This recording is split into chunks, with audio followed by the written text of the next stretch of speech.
The golden wattle, a relatively common species, has become Australia's national floral emblem. It perfectly matches the green and gold of our national colours, and it's especially resilient to fire and extreme weather.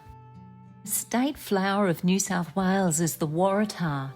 That name comes from the first inhabitants of the Sydney Basin, and it's believed to mean red flowering tree. The Greek scientific name Telopia means seen from afar. There are several smaller species with slightly different coloured flowers. They're much rarer. They're all members of the Protea family. They're unique in having red-coloured nectar. This red nectar is an adaptation specifically targeting birds. Birds can see red a lot better than bees and other insects. And birds can distribute larger quantities of pollen more widely across greater distances. Of course, you know the state flower of West Australia is the kangaroo paw, but did you know their thickened underground stems are rich in starch, fueling rapid flowering after rain? Stems are used as a traditional food source among First Nations. Now, thanks to years and years of careful cultivation, kangaroo paws are available in almost every conceivable colour, even pure violet and teal. Queensland has the Cooktown orchid. It's a parent plant of many of the world's cultivars today because it's so hardy. Unlike a lot of orchid species, it can live on exposed rock face. It's so well adapted to extremes that it can be ripped apart by a cyclone, and the leaves that blow off can sprout root and grow elsewhere. Australia's Northern Territory has Sturt's desert rose as its emblem.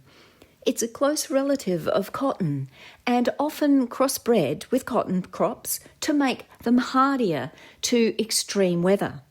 Its leaves are toxic to grazing animals, which makes it great for soil stabilisation in habitat where other plants get eaten away.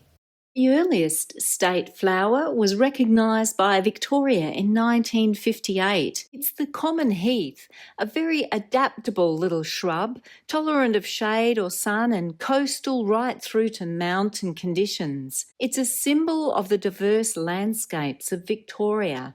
Flowers can be found in all shades of pink through to red and even white, but it's the pink form that's the state's emblem. Tasmania's state flower belongs to the most widely grown species of eucalyptus in the world, the Tasmanian blue gum. Most of the world's eucalyptus oil is produced from this species. The leaves produce so much volatile oil that even koalas will prefer other species.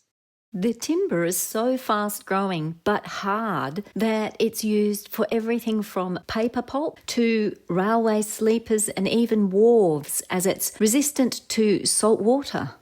My home state of South Australia celebrates the Sturt's desert pea. Nearly 90% of South Australia is either arid or outright desert. It's another desert flower chosen as a symbol of thriving in extremely harsh conditions. In fact, it's so well adapted to the desert that its seeds germinate much better if they're scratched or exposed to heat. This reflects the eons of exposure to wind-blown sand and extremely hot rocks baking in the outback sun. Less common colours occur, including pink, orange and white. Being a member of the pea family, their roots host bacteria that produce nitrogen.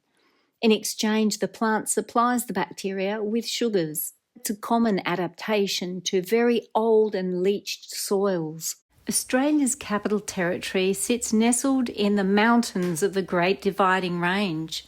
Even though this territory was declared as the home to the nation's capital back in 1911, it wasn't until 1982 that it received its own floral emblem, the royal bluebell. The bluebell's colour symbolises leadership and ceremony, and the simplicity of the flower gives it a design versatility so that it can be used in many different contexts. Being a subalpine perennial, hardy to both freezing temperatures and hot summers, it reflects Canberra's home in the mountains. If you'd like to see an introduction to Australia's mammal, bird, marine or even fossil emblems, let me know in the comments. Remember to like and subscribe, and thanks for watching.